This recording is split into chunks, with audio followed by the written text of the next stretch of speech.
സങ്കീർത്തനം 11:7. യഹോവ നീതിമാൻ, അവിടുന്ന് നീതി ഇഷ്ടപ്പെടുന്നു, നേരുള്ളവർ അവിടുത്തെ മുഖം കാണും. ഇപ്പോൾ ദൈവം നീതിമാനാണ്. ദൈവം വളരെ ഇഷ്ടപ്പെടുന്ന ഒരു കാര്യവും നീതിയാണ്.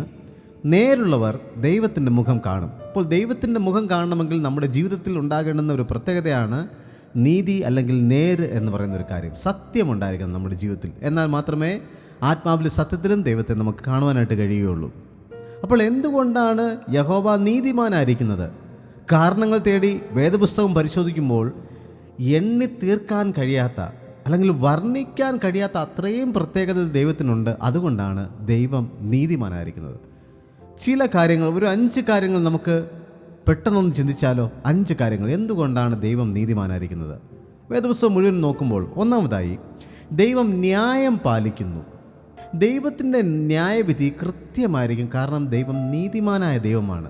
അന്യായത്തിന് ദൈവം കൂട്ടു നിൽക്കുകയില്ല. ന്യായമായിട്ട് മാത്രമേ ദൈവം ചെയ്യുകയുള്ളൂ. അതുകൊണ്ട് നമ്മുടെ ജീവിതത്തിലും നമ്മൾ ന്യായത്തിൻ്റെ പക്ഷത്താണ് നിൽക്കുന്നതെങ്കിൽ ആ സമയത്ത് ഒരു പക്ഷേ മറ്റുള്ളവരെതിരായിരുന്നാലും ഒരു ദിവസം ന്യായം ജയിക്കുന്ന ഒരു ദിവസം വരും. രണ്ടാമതായി എന്തുകൊണ്ടാണ് യഹോവ നീതിമാനായിരിക്കുന്നത്?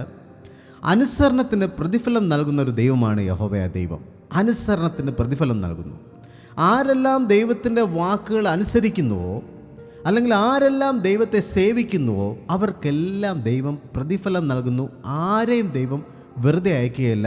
ദൈവത്തെ അനുസരിക്കുന്നവരെയും ദൈവത്തെ സേവിക്കുന്നവരെയും ദൈവം തൻ്റെ അനുഗ്രഹങ്ങളാലും പ്രതിഫലങ്ങളാലും ദൈവം നിറയ്ക്കും.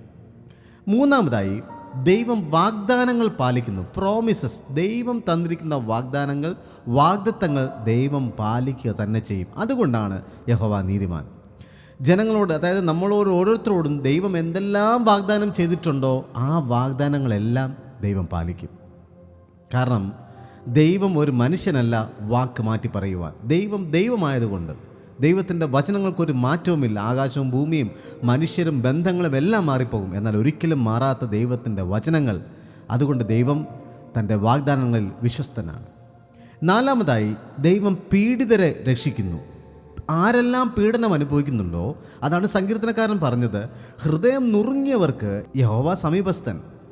ആരെല്ലാം പീഡനം അനുഭവിച്ച് അതിൻ്റെ മധ്യത്തിൽ നിലവിളിക്കുമോ അവരെ വിടുവിക്കുവാനായിട്ട് യഹോവ ഇറങ്ങി വരും. അഞ്ചാമതായി യഹോവ പാപികളോട് ക്ഷമിക്കുന്നു. പാപികളോട് ക്ഷമിക്കുന്ന ദൈവം, പാപത്തെ ക്ഷമിച്ച് പാപികളെ സ്നേഹിച്ച് അവരെ നീതിമാന്മാരാക്കി മാറ്റുന്ന ഒരു ദൈവം. ഈ 5 കാര്യങ്ങളാണ് യഹോവ നീതിമാൻ എന്ന് പറയാനൊരു കാര്യം. ദൈവം നീതിയായിട്ട് മാത്രമേ ചെയ്യുകയുള്ളൂ.